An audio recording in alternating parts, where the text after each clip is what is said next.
नेहा दुबे। राजनीति शास्त्र विषय का आज हम कक्षा 11वीं का स्वतंत्रता अध्याय का अध्ययन करेंगे।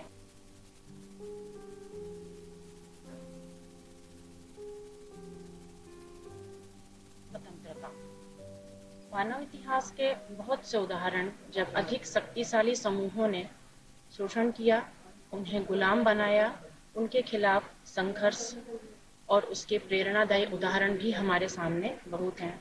बच्चों, आज हम स्वतंत्रता पर चर्चा करेंगे। स्वतंत्रता शब्द जब हमारे सामने आता है तो वही छवि हमारे सामने आ जाती है, यानी हमारे भारत देश की स्वतंत्रता की 1947 की, यानी गुलामी से आज़ादी की। कितना खुशनुमा शब्द है ये स्वतंत्रता, जिसमें स्वयं की आत्मनिर्भरता और आत्मिक खुशी तथा प्रसन्नता का एहसास हमें होने लगता है जब हम बंधनों से मुक्त हो गए हैं, मानो आजाद पंछी की तरह। लेकिन बच्चों, हम यहाँ देश की स्वतंत्रता की नहीं, बल्कि विचारों की अभिव्यक्ति, विश्वास, धर्म और उपासना की बात करेंगे, जिससे हम अपने व्यक्तित्व का विकास कर सकेंगे, क्योंकि केवल व्यक्ति ही नहीं बल्कि समाज भी अपनी स्वतंत्रता को महत्व देता है और चाहते हैं कि उनकी संस्कृति और उनके भविष्य की रक्षा हो। लेकिन यह स्वतंत्रता बंधनों से मुक्त नहीं बल्कि बंधन युक्त होनी चाहिए। जिस प्रकार व्यक्ति जन्म तो स्वतंत्र रूप में लेता है, किंतु उसके बाद ही वह जंजीरों में जकड़ जाता है, अर्थात उसे नियमों रूपी बंधनों में बंधना पड़ता है। यदि वह इन नियमों का पालन नहीं करेगा तो अराजक हो जाएगा और पशुओं और जानवरों की तरह ही विचरण करने लगेगा। अर्थात हमें देश की संप्रभुता, अखंडता, एकता, सुरक्षा, लोक व्यवस्था, शिष्टाचार, सदाचार, विदेशों से मैत्रीपूर्ण संबंध, न्यायालय का सम्मान आदि का ध्यान रखकर इस स्वतंत्रता का उपभोग करना है। यानी देश की सीमाओं का ध्यान रखते हुए ही हमें उसके बनाए हुए नियमों का पालन करना है। बच्चों, हमें व्यक्ति और समाज के रिश्तों को खोजने की जरूरत है। यह भी देखना जरूरी है कि कौन सा लक्षण व्यक्ति को चयन करने, निर्णय या काम करने की स्वतंत्रता देता है और कौन सा नहीं। हमें यह भी सोचना है कि कौन सा लक्षण सही है और कौन सा नहीं, किस लक्षण को दूर किया जाना चाहिए और किसे नहीं। असमानता, जाति भेद, इन्हें दूर करना भी स्वतंत्रता है। यह एक वाद विवाद का विषय हमेशा से ही रहा है कि स्वतंत्रताएं की सीमाएं क्या होनी चाहिए।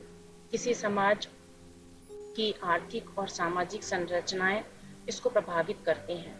हम इस अध्याय में यही पढ़ेंगे कि व्यक्ति और समाज दोनों की स्वतंत्रता किस प्रकार से होनी चाहिए। दूसरा, स्वतंत्रता के सकारात्मक एवं नकारात्मक आयामों में क्या अंतर है। और तीसरी बात हम पढ़ेंगे J.S. मिल के हानि के सिद्धांत का क्या मतलब है। इस स्वतंत्रता के अध्याय को पढ़ते हुए हम 20वीं शताब्दी के महानतम व्यक्ति नेल्सन मंडेला को भी याद करें।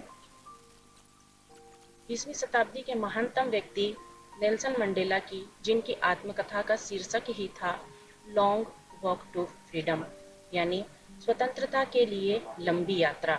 इस पुस्तक को उन्होंने रंग भेद नीति, अर्थात काले गोरे में भेद, शासन के खिलाफ अपने व्यक्तिगत संघर्ष, गोरे लोगों के शासन की अलगाववादी नीति के प्रति लोगों का विरोध और काले लोगों के द्वारा झेले गए अपमान, पुलिस और अत्याचार के संबंध में ही लिखी है।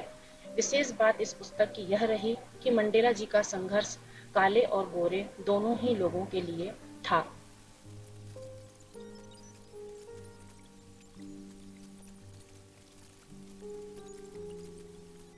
अट्ठाईस वर्ष की जेल की काल कोठरी में नेल्सन मंडेला ने अपने वो क्षण जीवन के गुजारे हैं जिसके कारण उन्होंने स्वतंत्रता की एक भारी कीमत चुकाई है। हम ये कल्पना कर सकते हैं कि अपने जीवन के यौवन काल को किसी आदर्श के लिए हवन में चढ़ा देना, जीवन के हर आनंद को छोड़ देना, जीवन के अंग रहे उत्सवों को त्याग देना, ये सब आसान नहीं है।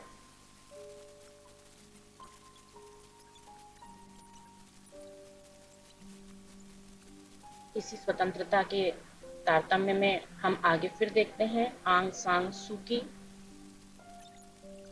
इसी स्वतंत्रता से जुड़ा इनका मामला, जिन्होंने गांधी जी की अहिंसा के विचारों को अपना प्रेरणा स्रोत माना था। सूकी को म्यांमार में उनके घर में ही नज़रबंद करके रखा गया था, उनके बच्चों से बिल्कुल अलग। यहाँ तक कि उनके पति, जो स्वयं कैंसर जैसी घातक बीमारी से पीड़ित थे, मौत से जूझ रहे थे, सूकी को उनसे भी मिलने नहीं दिया जा रहा था, क्योंकि सैनिक शासकों को ये डर था कि सूकी अपने पति से मिलने यदि इंग्लैंड गई तो वो म्यांमार वापस नहीं लौटेगी, जबकि सूकी के जीवन में अपने परिवार के महत्व से अधिक महत्व अपने देश की आज़ादी थी। सूकी अपनी आज़ादी को अपने देश की आज़ादी से जोड़कर देखती थी। सूकी की पुस्तक का शीर्षक था फ्रीडम फॉर फियर, अर्थात भय से मुक्ति। भय या डर से मुक्त हुए बिना मानव का जीवन गरिमापूर्ण जीवन नहीं हो सकता है। भय पर विजय पाकर ही मानव गरिमापूर्ण जीवन जी सकता है। सूकी का कहना था कि हमें ना तो दूसरों के विचारों से डरना चाहिए और ना ही सत्ता के व्यवहार से। वो हमेशा यही कहा करती थी कि हम अक्सर भय का प्रदर्शन करते हैं। उनके अनुसार गरिमापूर्ण मानव जीवन जीने के लिए हमें भय पर विजय पानी होगी।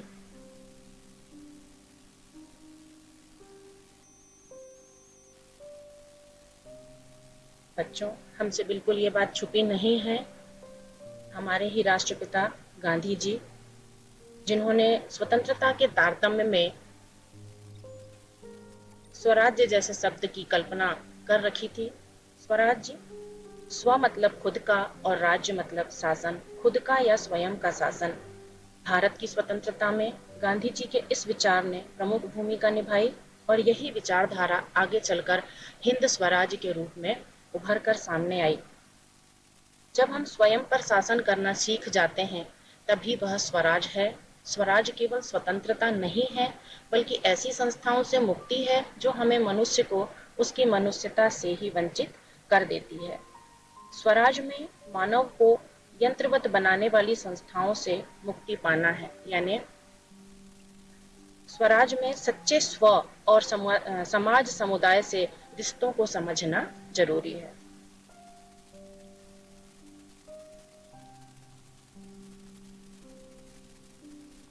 इसी स्वराज के लिए बाल गंगाधर तिलक जी अपने विचारों में क्या कहते हैं, हम ये भी देखेंगे। स्वराज के लिए बाल गंगाधर तिलक जी ने भी एक नारा दिया था कि स्वराज मेरा जन्म सिद्ध अधिकार है और इसे मैं लेकर रहूंगा। ये सभी हमारे वे प्रतीक हैं जो आत्मसम्मान के, आत्म साक्षात्कार के और दायित्व बोध के प्रतीक हैं। आत्मसम्मान मानव के जीवन में सबसे महत्वपूर्ण है और हम दूसरों के साक्षात्कार की बात यदि करते हैं तो सबसे पहले हमें आत्म साक्षात्कार करना चाहिए और दूसरों के दायित्व को उसे समझाने की बजाय सबसे पहले अपने दायित्व को हम समझें। यही कहना था बाल गंगाधर तिलक जी का।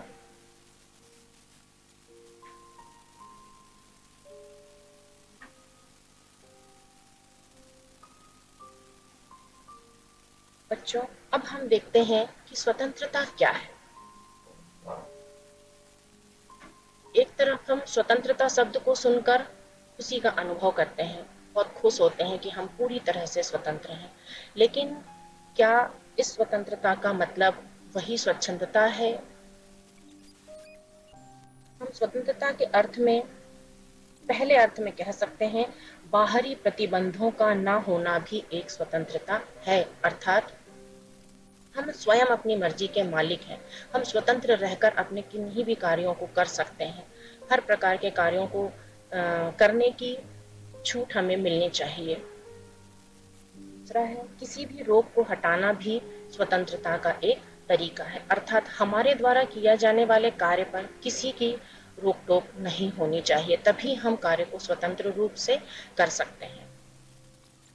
तीसरा है हम किसी पर निर्भर हुए बिना निर्णय ले सकें, यह भी एक तरीका है स्वतंत्रता का। यदि हम निर्भर होते हैं किसी कार्य को करने के लिए किसी पर, तो फिर हम स्वतंत्र नहीं हैं, क्योंकि फिर हम उसके विचार और उसके सोच के अनुसार ही कार्य करते हैं और हमारे द्वारा लिया गया निर्णय सही नहीं हो सकता है। इसीलिए हम यदि स्वतंत्रता की बात करते हैं तो स्वयं अपने विचारों के अनुसार, अपनी क्षमता के अनुसार ही निर्णय लें।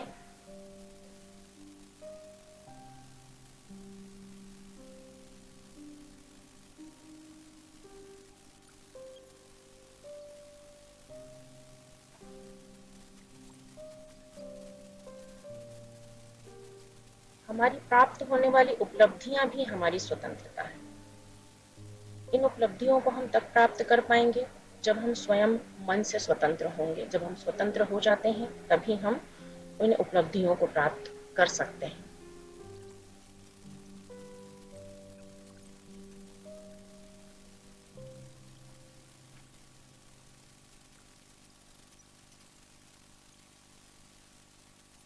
जब हम स्वतंत्र रूप से किसी स्वतंत्र व्यवहार को कर सकेंगे तो यह भी एक तरीका है स्वतंत्रता का।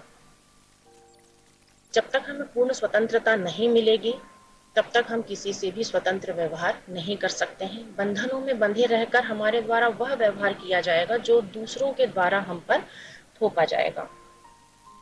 फिर है चौथा, हम हमारी सोच को व्यापक करना, जिसमें हमारी क्षमता एवं रचनात्मकता का प्रदर्शन किया जा रहा हो, तो यह भी एक तरीका है स्वतंत्रता का। हमारी सोच को व्यापक करना, ये माना जाता है, आप स्वयं बच्चों समझते हो कि हमारे द्वारा किया जाने वाला कृत्य तब सही होता है जब हमारी सोच सही होती है। यदि हमारी सोच अच्छी होगी तो हमारे द्वारा किए जाने वाले कार्य भी अच्छे होंगे। तो हम अपनी सोच और हमारी क्षमता को हम बढ़ाएं, साथ ही अपनी रचनात्मकता यानी क्रिएटिविटी का प्रदर्शन हमारे स्वयं के द्वारा ही किया जा रहा हो, तो यह भी स्वतंत्रता है।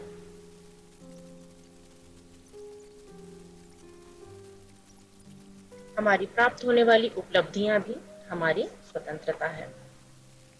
हम तभी अचीव कर सकते हैं, तभी प्राप्त कर सकते हैं जब हम स्वतंत्र होंगे।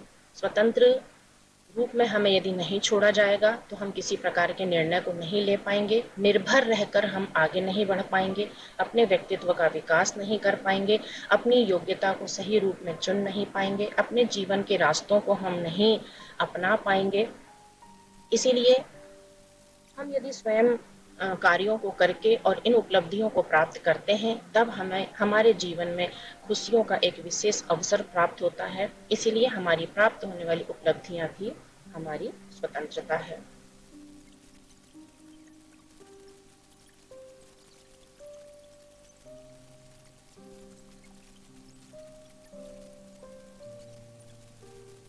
अब हम देखते हैं स्वतंत्रता की परिभाषा। पहली परिभाषा है बाहरी प्रतिबंधों का अभाव और ऐसी परिस्थितियों का होना जिसमें हम अपनी प्रतिभा का विकास कर सकें। बाहरी प्रतिबंधों का अभाव और ऐसी परिस्थितियों का होना जिसमें हम अपनी प्रतिभा का विकास कर सकते हैं। तो बच्चों, यदि बंधन होंगे तो हम अपने व्यक्तित्व का विकास नहीं कर सकते हैं। यदि बार बार आपके किए जाने वाले कार्यों पर रोक लगाई जाएगी, विषम परिस्थितियां आपके सामने आती रहेंगी, तो आप अपने आंतरिक गुणों को बढ़ा नहीं सकते हैं, अपनी प्रतिभा का विकास नहीं कर सकते हैं। इसीलिए बाहरी प्रतिबंधों का अभाव और ऐसी परिस्थितियों का होना जिसमें हम अपनी प्रतिभा का विकास कर सकते हैं, वही स्वतंत्रता है। दूसरी परिभाषा है स्वतंत्रता वह स्थिति है जिसमें लोग अपनी रचनात्मक और क्षमताओं का विकास कर सकें। यदि हम पर किसी प्रकार की चीजें थोपी जाती हैं, मजबूरी बस हम किसी कार्य को करते हैं, तो उसमें ना ही हमारी क्षमता का प्रदर्शन होता है और ना ही उसमें हम अपनी कुछ रचनात्मक चीजों को डाल सकते हैं, रचनात्मक गुणों को डाल सकते हैं। इसीलिए यदि आपको स्वतंत्र छोड़ दिया जाता है किसी भी कार्य को करने के लिए, तो आप अपनी क्षमता का विकास कर सकते हैं। आपकी क्षमता से ही समाज का, परिवार का और पूरे राष्ट्र का विकास निर्भर करता है।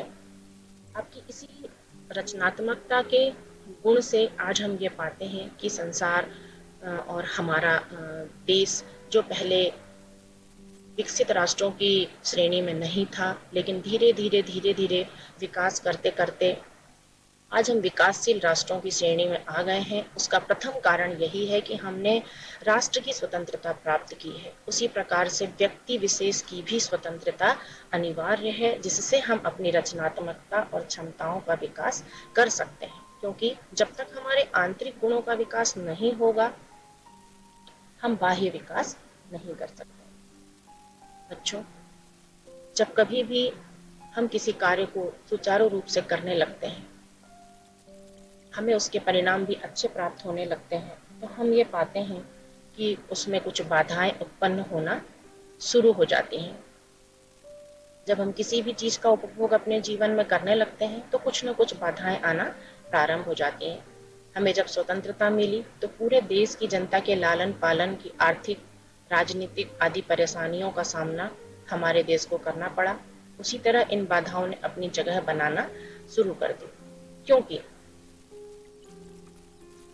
जब हम स्वतंत्र रहकर किसी कार्य को करना प्रारंभ करते हैं और हम थोड़ा भी विकास करना चाहते हैं, तो बहुत सारी विषम परिस्थितियां, बहुत सारे रोड़े ऐसे आने लगते हैं, बहुत सारे अड़ंगे ऐसे आने लगते हैं जो उसमें बाधा उत्पन्न करने का कार्य करने लगते हैं या बाधक बन जाते हैं। यदि हम उन बाधाओं से हार जाते हैं, तो हमारा विकास वहीं पर रुक जाता है। जब हमने स्वतंत्रता प्राप्त की, तो इतनी बड़ी हमारे भारत देश की जनता, जो पहले अंग्रेजों के गुलाम थी, उसके आर्थिक, सामाजिक, राजनीतिक हर प्रकार की परेशानियों का सामना हमारे देश के उन लोगों पर आ पड़ा था, जिन्होंने पूर्ण संघर्ष करके इन बाधाओं को दूर करते हुए भी इस देश की जनता के पूर्ण आर्थिक विकास में सहयोग प्रदान किया। और आज हम उन्हीं विकसित राष्ट्रों की श्रेणी में हर क्षेत्र में आ चुके हैं। चाहे हम शिक्षा जगत देख लें, चिकित्सा जगत देख लें, तकनीकी के क्षेत्र में देख लें, रचनात्मकता और क्षमताओं की दृष्टि से हम देख लें, हमारा भारत उन विदेशी राष्ट्रों की पद चिन्हों पर चल पड़ा है। और हमें हमारे भारत में किसी भी प्रकार की परेशानियों का सामना या चिकित्सा के लिए विदेश जाने की, शिक्षा के लिए विदेश जाने की आवश्यकता नहीं है। हम अपने सभी कार्यों को भारत में रहकर ही पूर्ण कर रहे हैं। इन बाधाओं में पहली बाधा आई दूसरे लोगों के प्रतिबंध का प्रभुत्व। भारत में ब्रिटिश साम्राज्य था, जिससे भारत की जनता को स्वतंत्रता या आजादी से अपने विचार रखने की स्वतंत्रता नहीं थी। ये बाधक है हमारी स्वतंत्रता में। बच्चों, हम ये जानते हैं कि जब हम स्वतंत्रता पूर्ण किसी कार्य को करते हैं, तो हम उस कार्य को खुशनुमा पाते हैं, हमारे व्यक्तित्व का विकास होता हुआ देखते हैं। वो कार्य हमारे सुचारू रूप से चलते रहते हैं, निरंतर चलते रहते हैं। लेकिन यदि अधिक बंधन हो, प्रतिबंध हो, बाधाएं उत्पन्न की जा रही हो, तो फिर हमारा विकास वहां पर अवरुद्ध हो जाता है। तो ऐसे ही प्रतिबंध दूसरे लोगों के द्वारा, यानी ब्रिटिश साम्राज्य के द्वारा भारत की जनता पर लगाए जा रहे थे। चाहे वैचारिक बंधन हो, आर्थिक बंधन हो, जबकि भारत में सभी बुद्धिजीवी लोग थे, लेकिन फिर भी चूंकि हम दूसरों के बंधन में थे, इसलिए अपने विचारों को स्वतंत्र रूप से रखने में सक्षम नहीं थे। दूसरा बाधक तत्व था बाहरी नियंत्रण। जब हम स्वयं के मन मस्तिष्क से स्वतंत्र होने का प्रयास करते हैं, तो बाहरी लोग, बाहरी दुनिया हम पर नियंत्रण लगाना प्रारंभ कर देती है, जो हमारी स्वतंत्रता को बाधित करती है। सबसे पहले हम अपने मस्तिष्क को स्वतंत्र करें। यदि मस्तिष्क यानी हमारी सोच, हमारे अच्छे विचार नहीं होंगे, तो हम स्वतंत्र होकर किसी भी कार्य को नहीं कर सकते हैं। तब हमें यह नहीं सोचना है कि बाहरी दुनिया क्या कह रही है या हमारे बाहरी लोग क्या कह रहे हैं या हम पर किस प्रकार का नियंत्रण लगाया जा रहा है, क्योंकि नियंत्रण में रहकर या बंधन में रहकर तब हम उचित कार्यों को नहीं कर सकते हैं। तो सबसे प्रमुख यही है कि मन और मस्तिष्क दोनों ही स्वतंत्र होने चाहिए, बाहरी लोगों का बंधन ना हो, बाहरी दुनिया का नियंत्रण ना हो हम पर, तो हमारी स्वतंत्रता बाधित ना होकर निरंतर चलती रहेगी और हम अपने साथ अपने समाज का, अपने परिवार का और अपने राष्ट्र का विकास करते रहेंगे।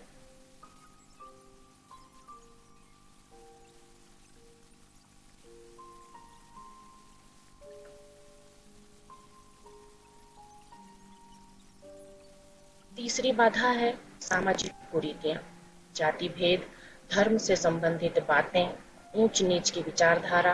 ये वे सामाजिक कुरीतियां हैं जो स्वतंत्र रहकर व्यक्तित्व विकास एवं संपूर्ण विकास में बाधा उत्पन्न करते हैं। बच्चों, हम ये जानते हैं कि मानव स्वतंत्र रूप में जन्म लेता है, लेकिन क्यों वो बंधनों में बंधने लगता है?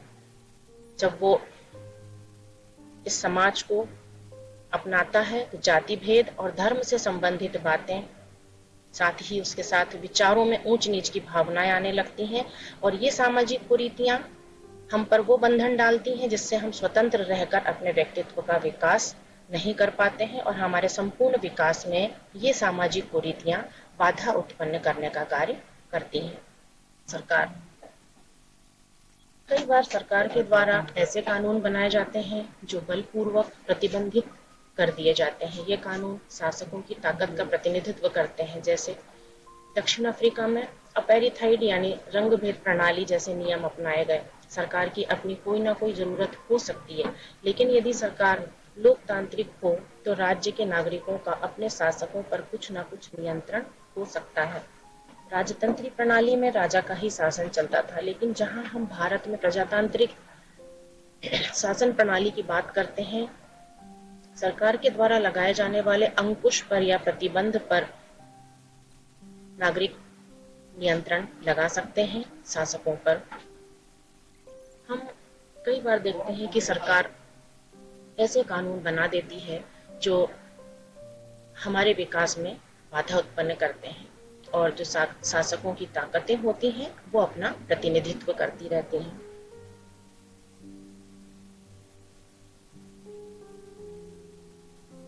इन्हीं प्रतिबंधों के लिए सुभाष चंद्र बोस जी का कथन है कि ऐसे प्रतिबंधों को दूर करने की जरूरत की ओर हमारा ध्यान वो दिलाते हैं। उनका मानना है कि आजादी सिर्फ वह नहीं है जो हमने प्रारंभ में प्राप्त कर ली है।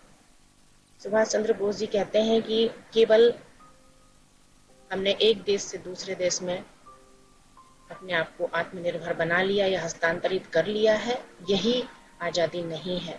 यानी हमने गुलामी से आजादी प्राप्त कर ली है, यह आजादी नहीं है, बल्कि इनके विचारों के अनुसार या इनके कथनों के अनुसार राजनीतिक गुलामी से मुक्ति ही मुक्ति नहीं है, बल्कि इससे सबको समान धन मिलेगा और संपत्ति का समान वितरण होगा। लेकिन समान धन मिलना और संपत्ति का समान वितरण तब संभव है जब हम स्वतंत्र रूप से अपने विचारों को रखकर अपने जीवन में रोजगार के अवसरों को ढूंढ सकते हैं, अपने विचारों को रख सकते हैं। रोजगार के अवसरों को प्राप्त करने की स्वतंत्रता योग्यता को के अनुसार रखी जाएगी, तभी हम समान धन और संपत्ति का समान वितरण की कल्पना कर सकते हैं।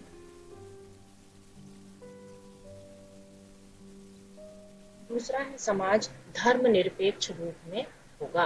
भारत राष्ट्र ही हमारा धर्मनिरपेक्ष राष्ट्र है, अर्थात किसी एक धर्म को मानने की ही स्वतंत्रता नहीं है। भारत का नागरिक धर्मनिरपेक्ष राष्ट्र में रह रहा है तो हर धर्म को अपनाने की, हर धर्म के प्रति आस्था और उपासना रखने की उसको स्वतंत्रता है। फिर है जातिवाद समाप्त होगा। जातिवाद ने यदि जड़ मजबूत कर ली तो हम अपने देश में विकास नहीं कर सकते हैं। इसीलिए सबसे पहले हमें कदम उठाना होगा जातिवाद को समाप्त करके। सामाजिक असमानता का अंत होगा। जब तक असमानताएं समाप्त नहीं होंगी, चाहे विचारों की हो, वंश की हो, भाषा की हो, लिंग की हो, वर्ण की हो, जब तक ये असमानताएं समाप्त नहीं होंगी, हमें विकास के अवसर नहीं मिलेंगे। अगला है सांप्रदायिक और धार्मिक असहिष्णुता का सर्वनाश भी होगा।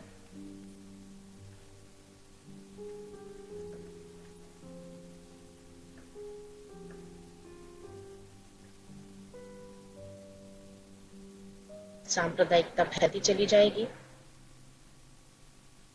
धर्म हर धर्म का व्यक्ति अपनी धार्मिक जड़ों को मजबूत करता चला जाएगा और धीरे धीरे जिस धर्मनिरपेक्ष राष्ट्र की हम कल्पना करते हैं उसका सर्वनाश होने लगेगा।